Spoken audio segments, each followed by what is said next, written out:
our societal issue, and that is the issue of screens.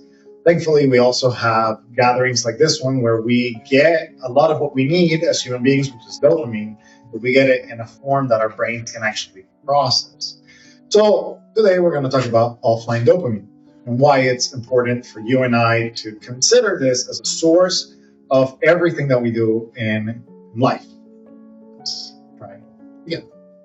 All right, so dopamine. What is dopamine? Dopamine is an influential neurotransmitter. It plays a central role in motivation, focus, learning, movement, and emotional regulation. In other words, we cannot escape it. I know a lot of you have heard the term, and the media says we are dopamine. It's bad for you, too much dopamine. And yes, we are currently overstimulated. Just before coming here, you probably heard the news. You got a few pings on your phone. You heard another story about Spirit Airlines shutting down, or oil, or whatever it is. So yes, you are overstimulated. And recently for my newsletter, I did a deep dive on what is called smartphone dementia clinics. So in Asia, they're setting up tech rehab centers for people who are overstimulated and giving them time to actually process once again. And this is happening with younger populations mostly, but some adults as well, which essentially means that we have a problem. And most likely the problem is found in your pocket. So we carry dopamine triggering devices, our smartphones, laptops, tablets, smartwatches, whatever it is, because we have adapted to a convenience-driven lifestyle. And I will show you how. It used to be, back in the day, we used to have a lot of things with us. So whether it was a camera, an MP3 player, your phone, maybe a GPS handheld or in your car, and you used to have a lot of stuff. And that was not convenient at all. Now we have one thing that allows us to do all of these things. And those things are important. However, they may be causing secondary effects, which means overstimulation lives. So, how to fix it? Well, we need a plan for periodic breaks for our brain. The smartphone, although I personally don't like it, I don't like the culture around it, I advocate against it, I use a dumb phone, yada, yada, yada. But when we really think about it, the device itself is not evil. But the device is a portal that allows our predatory actors, meaning social media, work, news, advertising, video, our newest favorite two-letter word, AI, to monopolize our attention and break down our system's regulatory barriers.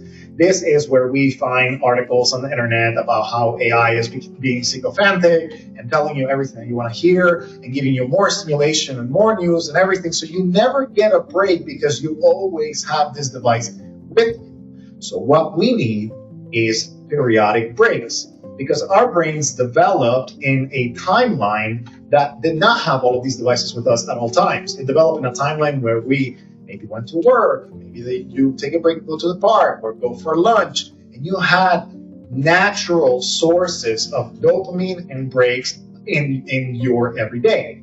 Now we don't have that. Therefore, what you need is, number one, or my recommendations are an offline hobby. So to reduce overstimulation created by smartphones, you need something that you do offline every so often. Walking, reading, writing. I hear there's a creative meetup about that on Monday. But anything that allows your brain to just not think about the latest craze will help it processing time, right? Just go on a walk around your neighborhood without your smartphone. That will allow you to process whatever is happening in your job or in your life. So if you need a mega list, of course, Reddit has created one and crowdsourced one in the sub Digital Minimalism, one of my favorite subreddits. It allows you to thereby creativity, social, nature, mental well-being, whatever it is. And we have new products for those of you that are outdoorsy. I don't know if you saw them before. Pretty cool, and I'm ready to invest in that company. So again, you have a lot of things that the world allows. Another thing is you can take a weekend offline, dedicating a period of time to each day or during the weekend. It's another helpful tool in the battle against digital distraction. You got a music player, you got a camera. Yes, it is not going to be as convenient as the all-powerful smartphone, but it allows your brain to segment and to associate differently with what you're doing and what your brain is actually trying to process.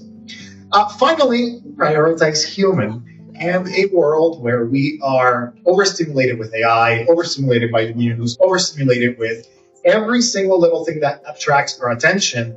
We can do things. You're doing one right now. You're getting tons of dopamine, and your brain is like, oh my gosh, so much new information about Egypt and hieroglyphs and about the crisis in energy. All of the presentations that we saw today, our brains love that.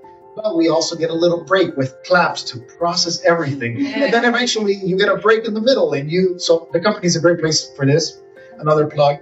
But you can also go to Comedy Works or Good Luck Club, Weathervane Cafe. They don't have Wi-Fi there. Stella's Coffee House also does not provide Wi-Fi, so you actually have to talk to people.